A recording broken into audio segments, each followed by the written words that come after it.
Hola a todas y todos, gracias por acompañarnos en este workshop en vivo de Nerdearla 2022. Esperamos que estén disfrutando y aprovechando las charlas y talleres que se están realizando. En esta oportunidad nos acompañan Katie Lee, Vianney Juárez y Fernanda Lasmar, que presentarán su workshop Intro to the Dev Squad. Recuerden que pueden hacer las preguntas que se van a responder al final del workshop. All the questions will be answered at the end of the workshop. Thanks Katie, Vianney and Fernanda for being part of Nerdearla 2022. The space is all yours. Thank you.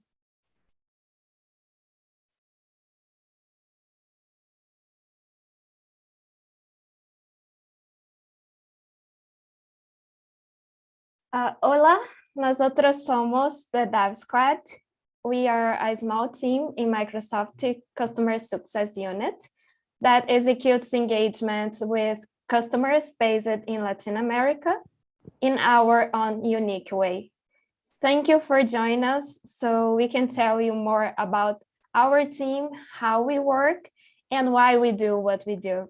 But before we dive in too deep, let's quickly introduce ourselves. I'm Fernanda Lasmar. I'm a cloud solution architect, and I've been working for Microsoft for 4 years.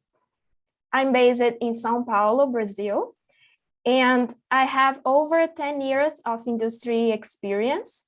And I'm very happy to be here today and share with you all about our Dev Squad team. Hello, everyone. I'm Vianney Juárez.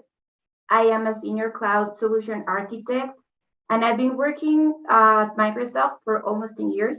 The following March, I get the full 10 years. I'm based in Mexico City, and I love working in any projects, but especially enjoy working with data projects. I'm so glad we have this time to introduce our team to all of the developers in the audience, and that we can discuss about how we work and hear about your experience and maybe perhaps some feedback from yours.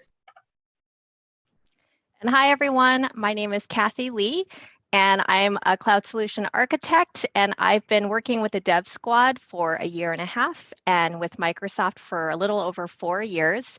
I'm based in Portland, Oregon in the United States, and I've been a software engineer for over 20 years. I'm so excited to be here and share how our team works with you all. Thank you, Kathy and Vianney. And let's start to talk about the digital transformation. As you know, in today's environment, software development excellence is becoming even more critical for the business success. And over the past few months, we've seen organizations realizing that their future success depends on taking advantage of technology to rethink business models, innovate, and improve process to better serve employees and customers. In the reality, we all live now in a digital world, and companies across different industries are now becoming digital companies. And at the core of this transformation, developers are more critical than ever before. Developers are responsible for creating the ideas, writing the code that enables this digital transformation for organizations around the world. And according to a recent study, there are currently over 20 million software engineers worldwide, and only over 50% of these developers are working at organizations outside of the tech industry. And at the same time, we are seeing a massive growth on app needs that requires the expertise of developers of all kinds to bring ideas and innovation. And this situation is even more complex, considering that by 2023, over 500 million new digital apps and services will be developed and deployed. Most of those target at industry-specific digital transformation use case. And what the business needs today is high productivity that helps them adapt and respond to quick developments in real time.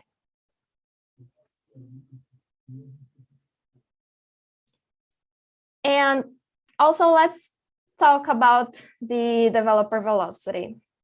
But what is the developer velocity? Developer velocity means driving business performance through software development by empowering developers, creating the right environment for them to innovate, and removing points of friction. But developer velocity is not just about increased speed of software delivery, but it's also about increased developers' creativity, turning developers' teams' ideas into software that will support the needs of the customers and the goals for the business. And releasing the potential and talent of developers' teams and the day-to-day developer experience and keeping software talent happy and motivated, this will drive the software success. And companies with top developer velocity index is able to have a higher revenue growth and higher innovation. But why we are talking about digital transformation and about developer velocity? Through this presentation, we are going to go deeper into how the Microsoft Dev Squad helps the organizations increase the developer velocity and how we can empower developers in organizations to create great apps and increase the business performance. But what is the Dev Squad? The Dev Squad are teams of cloud solution architects working as software engineering. And with the code with experience, we pairing together with our customers, we create a mixed team to co-develop a solution to solve a specific business problem. We meet our customers where they are and together side by side, pairing with them, coding with them, and sharing the knowledge, we'll creating a shared understanding as the project goes. And we engage with selected customers. We stay working with them for about 8 to 10 weeks. And during this time, we help them with this digital transformation and how they can increase this developer velocity index. Hey, Vianney, can you tell me about some of your favorite memories working with customers? Sure, I have lots of favorite memories with customers, but when we're engaging in projects with them, like we usually schedule some demos, like maybe weekly demos, just to show the progress that we're making with them. And at the earlier of the project, like customers are really shy about sharing and understanding like the practices we are helping them introduce. So they are super well known about their own business, but like with the practices, they tend to be like suspicious, or maybe they do not trust us, like, and they just start making things because Microsoft said so, right? But as the project starts going through, like you see how the customer really owns the project and really owns the practices and see the benefit, and that it's awesome. Like, for example, we work with a mining customer in Chile, and they were like super experts on creating their pipelines and transforming their data for all of the mining things they're used to. But when we help them introduce like data ops practices to help them improve their process and how they work, like at the beginning, they were like, but why are we using these Databricks, or why are we using these kind of pipelines? And eventually, like they realized all of the good that gave to the project. So in the final demo, like they were owning it, and they were showing off like, this is what we learned. And like, this is how we're going to work from now on, right? So that was my favorite moment. And what about you, Fernanda? Any favorite memories? Yeah, one of my favorite parts is when we are able to see how the developers starts to becoming more confident. And he or she is able not just to understand, but also to share with the rest of the team what she or he learned. So, for example, I'm working now with a customer and it is still on the beginning of the project. And we decided to use a specific tool for the infrastructure work stream. And this tool is related to the business goal they have. And one developer told me he never worked with this tool before. And we did a lot of sessions pairing together, but only after 1 week, one sprint, we are working together. He was able to demo only by himself about the tool and how to create new resources and how to destroy, explaining about the commands and everything. And I really enjoy to see how much in just 1 week, he grows and gain more confidence to talk about a tool he never worked before. So I really like this part of our job. And what about you, Kathy? Yeah, so I think my favorite customer to date working with a dev squad was a financial services company based in Brazil called Cirque. When we started the engagement, we had a tech lead who had a clear vision for what he wanted to build. And we spent a few weeks of meetings talking about it with him and the whole team. And after all of these meetings, the tech lead, he gave notice. So we only knew him for a few weeks. And then after he left, Cirque named a new tech lead, an engineer who was so quiet in the previous meetings. And during the length of our engagement, we all got to personally witness him going from a quiet engineer in the background to being a confident tech lead. And so we not only get to see digital transformations, but also personal transformations. And I find that very meaningful. And during this engagement, we all made so many friends. We all laughed so many times. It's not a dev squad engagement unless we have fun. This is kind of an unwritten rule that we have. And so, Fernanda, if you go to the next slide, you can see exactly how much fun we had. So I took this screenshot during a meeting, and you can't tell, but that's me under the robot filter. Yeah, I'm laughing. So favorite customer memory for me. Thank you so much for sharing this. And our mission is enabling our customers to drive innovation, to achieve greater business performance through effective software engineering practices.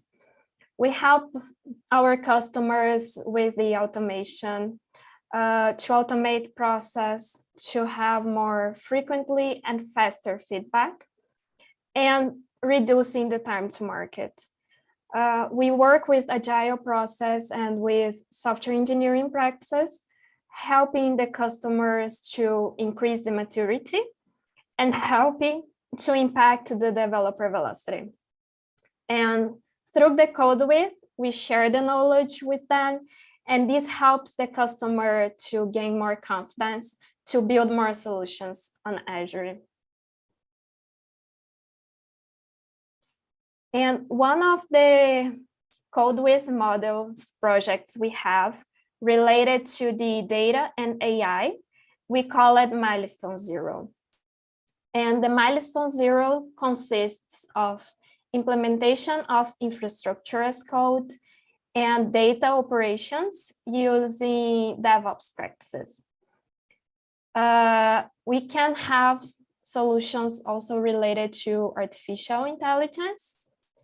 And we ensure that we have data quality, and the data operation lifecycle is aligned with the business goals.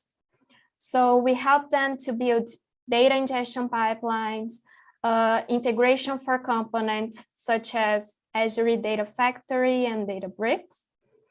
And as an outcome, we have implementation of a managed infrastructure that will offer speed and consistency of the deployment.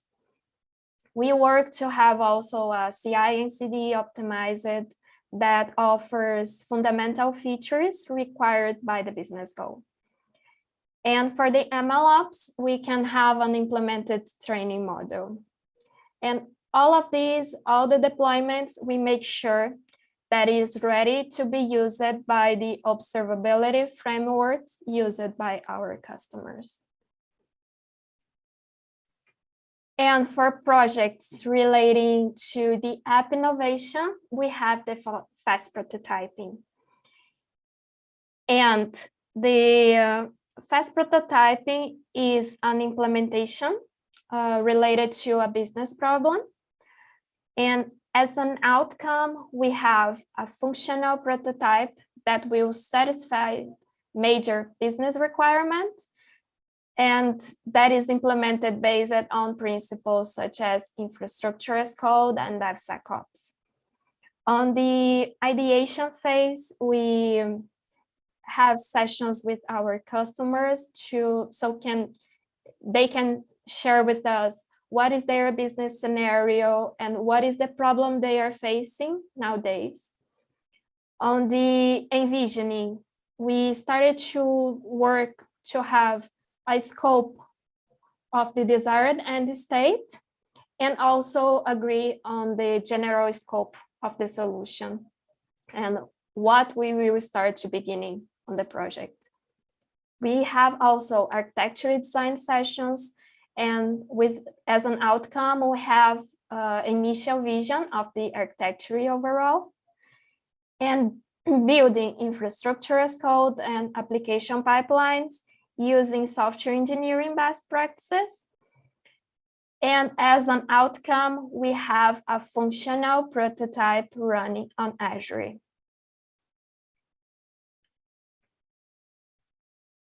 And here I have some of the impacts of our dev squad over a developer velocity.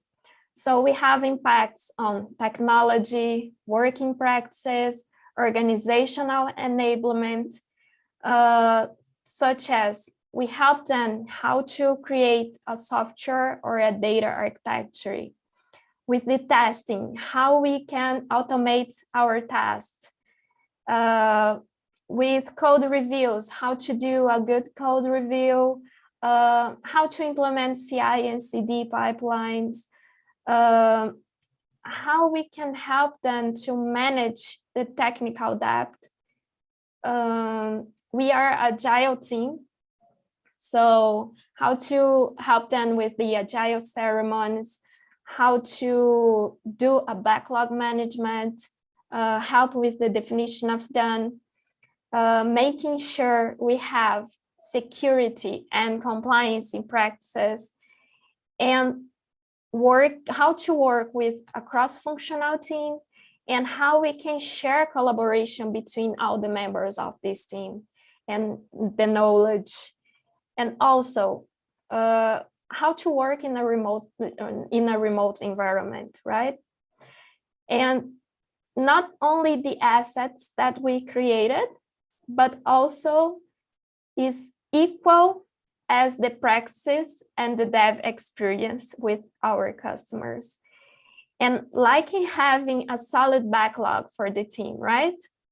And I will call Vianney to talk about a little bit more about that, how to do a solid backlog with the team. Thank you, Vianney. Thank you. Thank you for the introduction, Fer.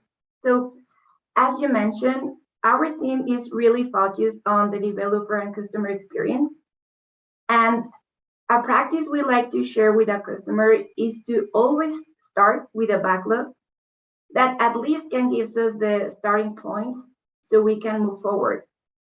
So as you mentioned for like we work on Milestone Zero or fast prototyping. So we need a place to start so we can be like the base for the project. So how do you start creating the backlog with a short period of time? That's a great question, Kathy. So we start as soon as we finish envisioning and architectural design sessions with the customer, because that's the time when we know what we're gonna build, right? We know the definition of success of the project, and we also know like how many resources will be working with us, like from the dev squad and from the customer, and we really know our main goal. So we have that clear, and we start with a simple backlog. It maybe just will enumerate the main features needed for the project, and maybe we can start refining it later, sprint by sprint, but at least we have some tasks needed for us to be ready, right? And having this initial backlog is really beneficial for the customer and for the team in general, because we can start refining it really soon and come up with more detailed stories and tasks for the dev team later, right? And it helps us have an overview on how or even where to start. So for example, right, as I said, like we are like for Milestone Zero building a data project skeleton, right? Or for fast prototyping, we're building just a prototype for a platform that will enable a business scenario or solve a problem, right? But we don't often have like the full visibility on the whole project, right? Or the whole features. But at least like as a dev squad, we have the clarity that we need to be agile, that we need to implement security, that we need to implement DevOps. So we try to start with those features, right? And one thing we do about stories is that we usually start early in the project, as I said. So we don't tend to be too rigid on having user stories like related to the product itself, because like I said before, like we don't often have like the full visibility. And sometimes we even have to start with investigations and put our stories like instead of like a product view, like a technical point of view. So for example, if you need to do some research prior to making architectural decisions, we do stories like, as an infrastructure engineer, we need to investigate which technology is better for infrastructure as code, right? And that will help us like reflect the job that we're going to do, that it's an investigation, but will also gives us as an output, like have a document or maybe an architectural diagram, and those will enable us like for the future project, because those are inputs like for the following task, right? Awesome. So now that the backlog is created, how do you maintain it? So we usually do it in a weekly refining meetings with the team. But like for the maintenance of the backlog, the most important thing for us is to make sure that the work needed is reflected there, right? And by the work needed, I mean like the effort needed to complete the task. And so we always like to make sure that all of the stories and all of the tasks are estimated by the developers of the team, right? It's not just a call like, oh, because I'm the tech lead, I'm assuming that it will last, I don't know, like 2 hours. No, like we always try to make a consensus as a team. And for the task and stories estimations, like it really depends on what the customer is used to. Like, for example, if they use like Fibonacci series to do the estimations, like we can go with that. Or if they don't have any practice yet, like we can always suggest like, hey, maybe let's start with something simpler, like t-shirt sizes, for example. But in order for us like to have a right estimation, it's not just how we're going to estimate it or what label we're going to use, and that we have the developers there, but also like for us as a team, it's important to have a clear acceptance criteria. We need to describe what is needed. Maybe we're going to add security and other best practices, like from the beginning, to really accept the task or the story. So we want to be super clear on what we need to be working on for the backlog. Awesome. So what happens to backlogs after we leave projects? So as Fernanda was mentioning before, like we work together with customers like for a short or a small period of time. So the customer really owns the project, right? Like we're just there like enabling to go and build like the basis of their project. So, but really the customer is the owner of it. So the backlog continuity is in hands of them. But we always try to leave suggested stories or maybe like activities that we know will enhance the project for the future. Who oversees the backlog? So like because we're working together, like it is a shared commitment between the customer and the dev squad tech leads. Like both are responsible for making sure that the backlog is up to date and that it really reflects like what is planned, what's ongoing, and like what's already done. And do you have any pro tips for the audience? Sure, I do. Like my 2 tips are be flexible and always adapt. So for example, when we are creating the initial backlog, like we don't tend to be like super restrictive or have many rules on how we separate the backlogs. So for example, like you might have a customer that already has like a whole definition of the platform and they already define their epics and their features. And it's okay, like if the customer already has that structure, we adapt and stick to that. Otherwise, like we can be flexible and maybe suggest an easy to follow structure based like on the work that we need to do or start doing, rather than having all these features needed for the project. Like, hey, let's just be flexible and start with what we have, right? And all of this be flexible and adapt is just for us to keep moving forward, right? And Fred, if you help me with the next slide, I'm going to show you an example of a backlog we use for Milestone Zero projects. So in here, like we know we're going to work on a data project, right? But we don't know like all of the features needed for this project. Like maybe if it's for the mining company, like I said before, like it might have like some features specific to that. Like we don't know yet, right? But we need to start somewhere and we need to help the customer start ramping up and building this platform, this prototype, this skeleton for their projects. So in here, our epic is just called data ops because this is the practice that we want to build with this customer. And as a feature, like again, like feature is not specific to any product feature, but rather a technical feature.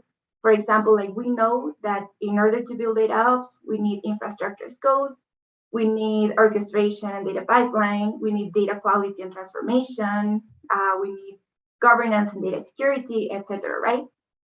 And if you see, like our user stories, like again, are not related to a product, like related to a product might or to an end user might be like, as an end user, I want to consult my data through a dashboard that reflects those things, right?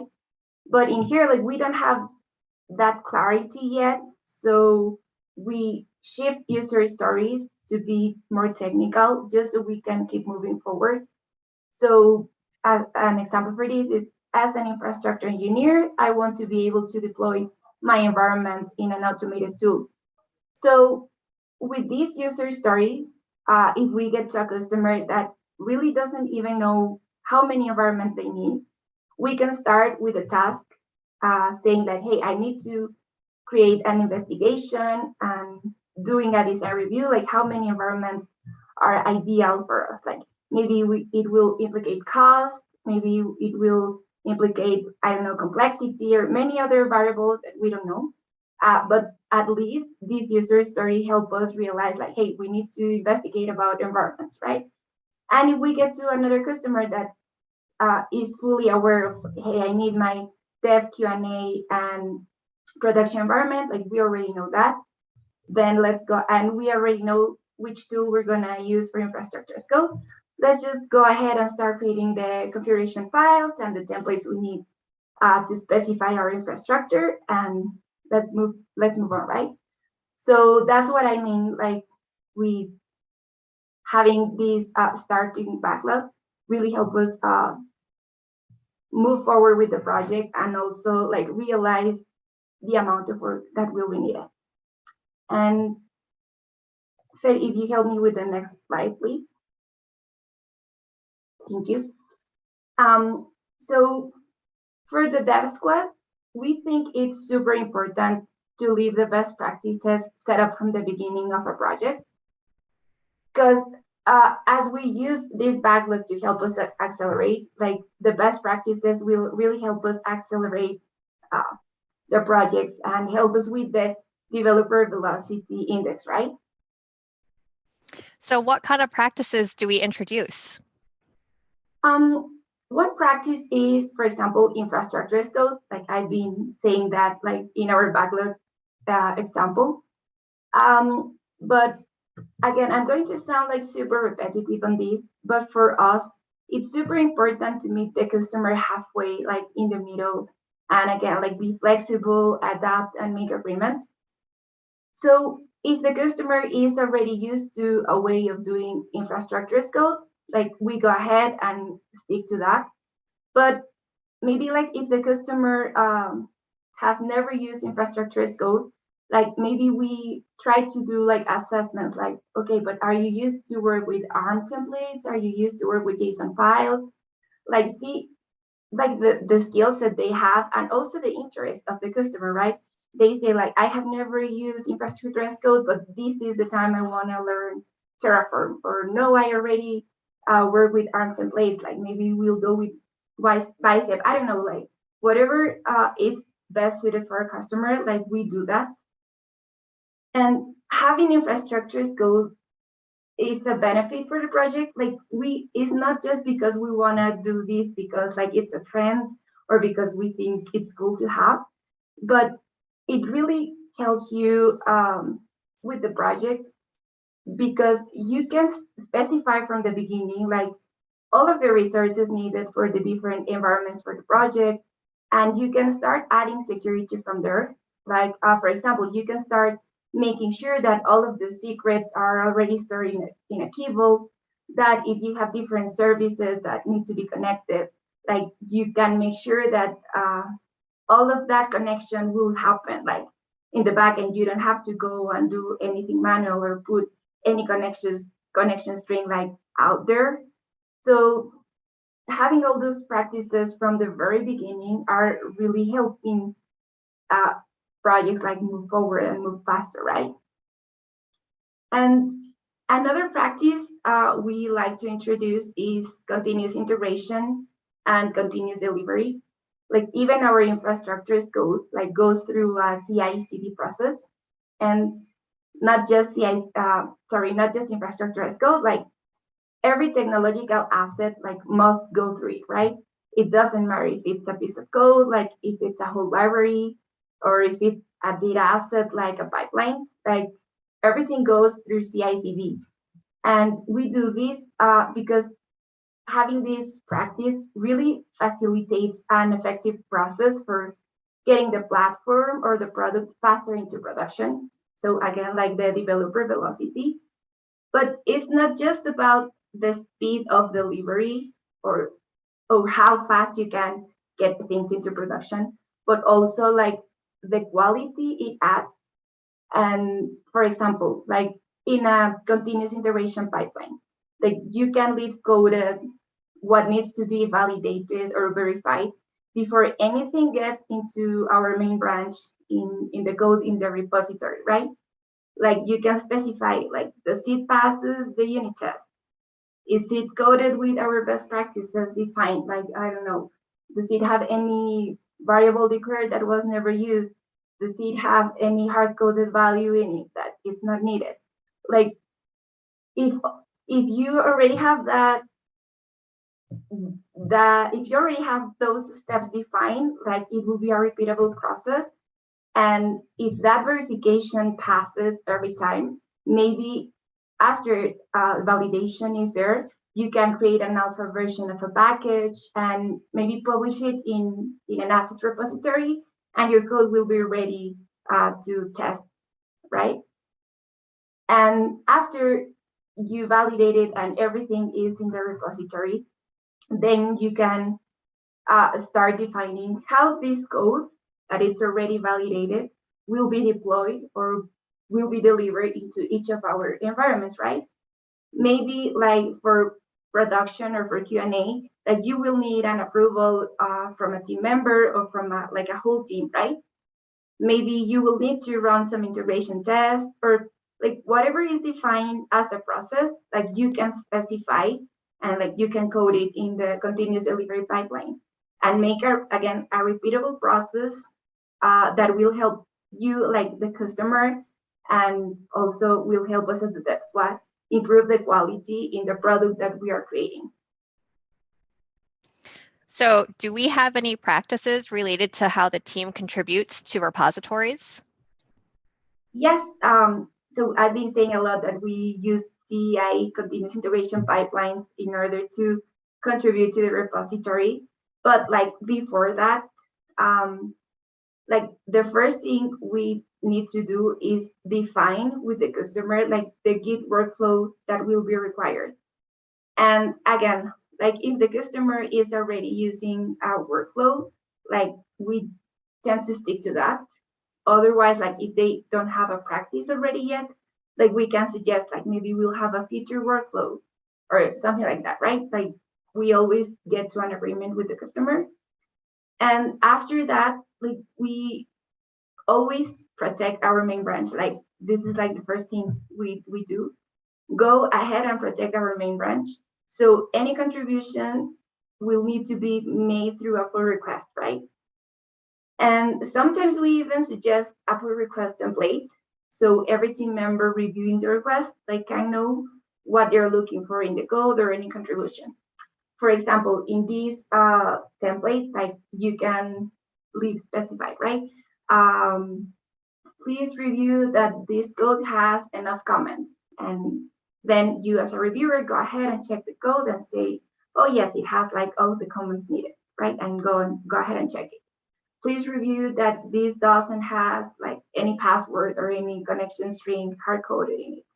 And you go ahead and check that, right?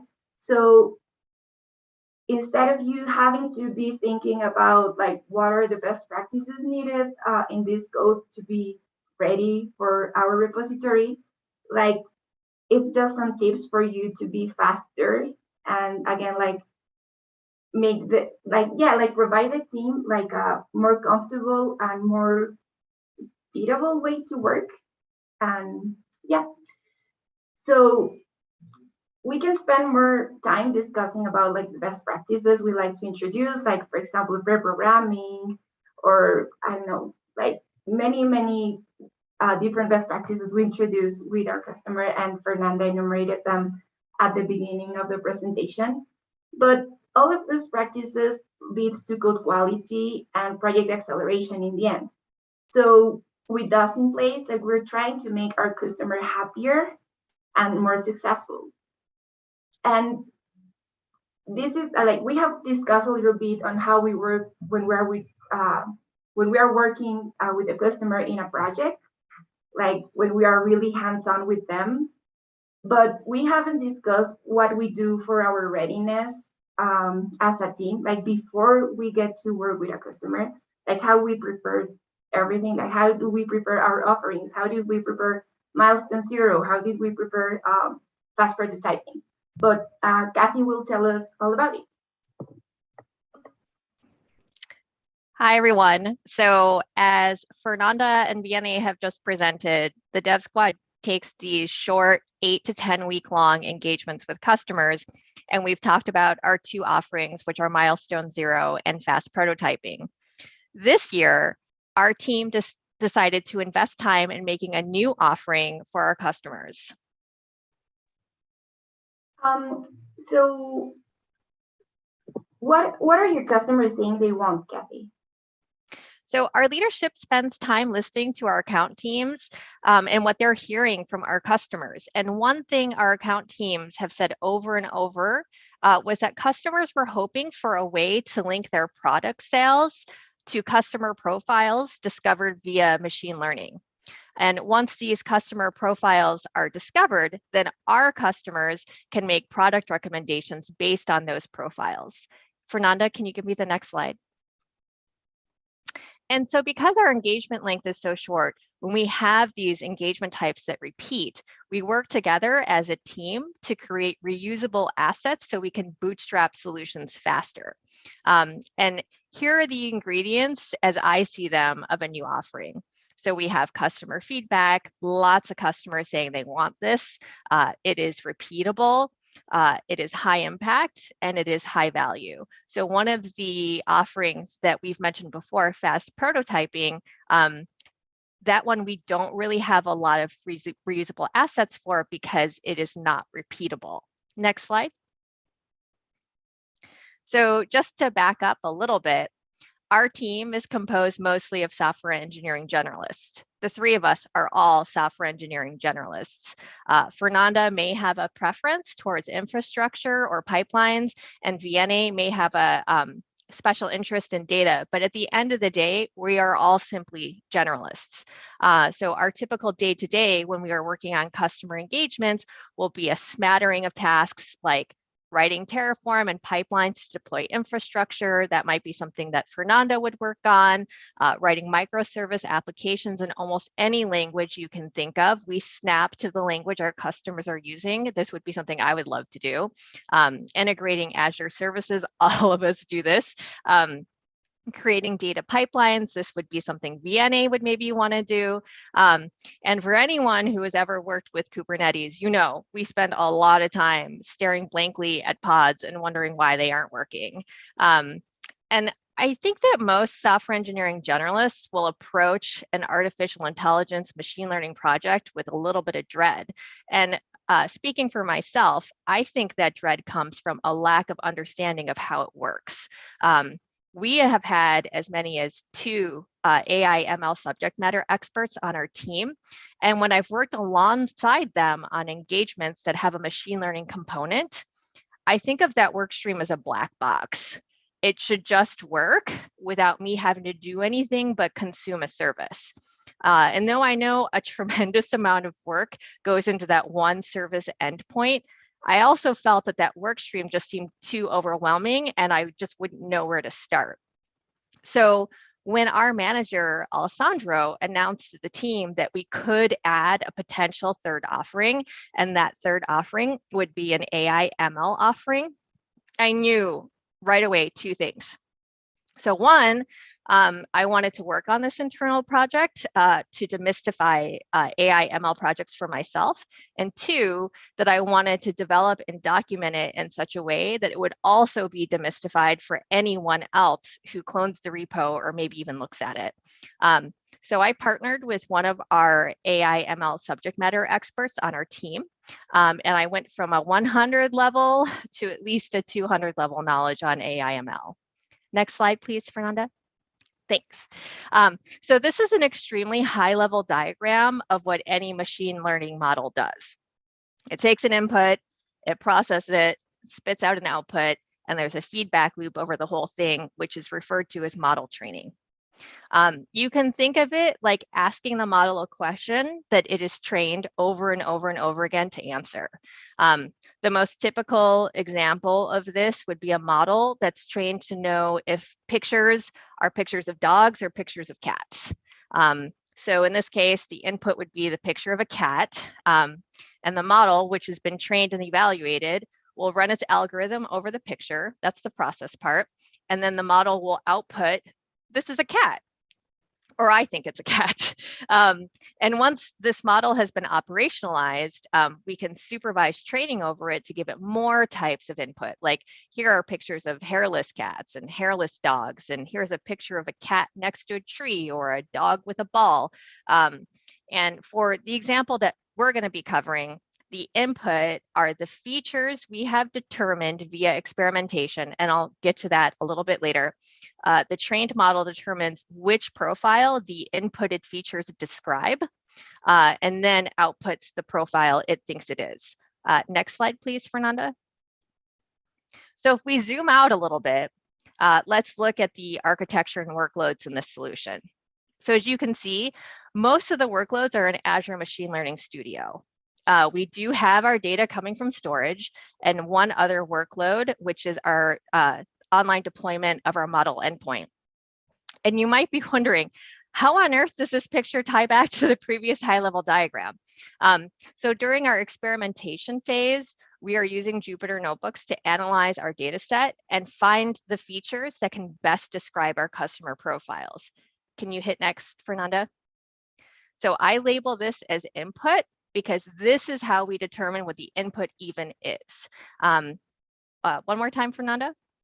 So for process, it's kind of that entire pipeline you see leading up to the model endpoint, but this model endpoint operationalizes the process, so it's a callable service. One more time, Fer. And next for our feedback loop, we have our pipeline steps, which are training our model. And then one more. And finally, our output is the customer profile that the input described. Okay, next slide. Thank you.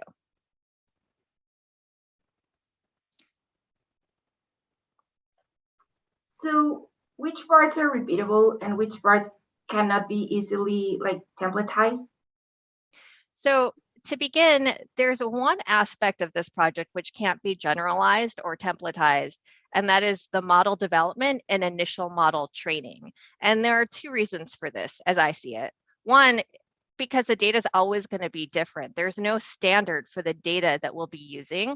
And two, because the data is different, the features will also be different. And so that means our input to that whole process will be different for every single one of these projects. Data scientists who get a data set will spend a lot of time preparing the data set for analysis. They'll be cleaning the data. They'll be uploading it to the right place. They're running experiments on the data to see which features to apply. This is the part that's both art and science. And finally, they interpret the results. So what I've circled here, prepare feature and train model, these are the only parts which are not repeatable and need to be performed by a data scientist. Everything else represented here on this diagram can either be repeated or templatized in some manner.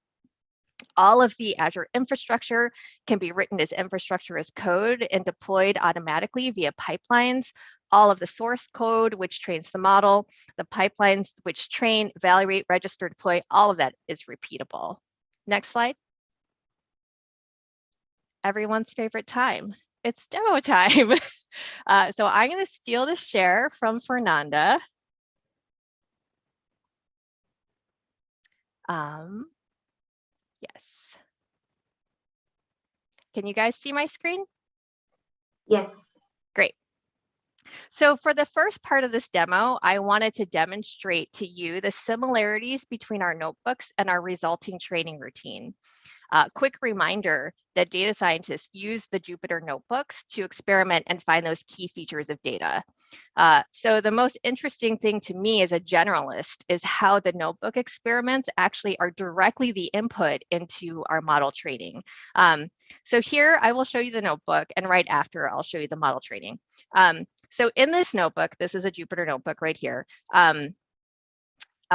We have a couple of methods defined here, and then we're immediately calling them. Here's another method, and we call it.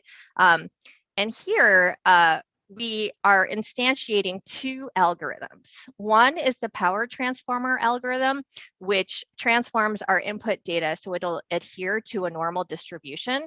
And the other one is mini batch k-means, which is a clustering algorithm.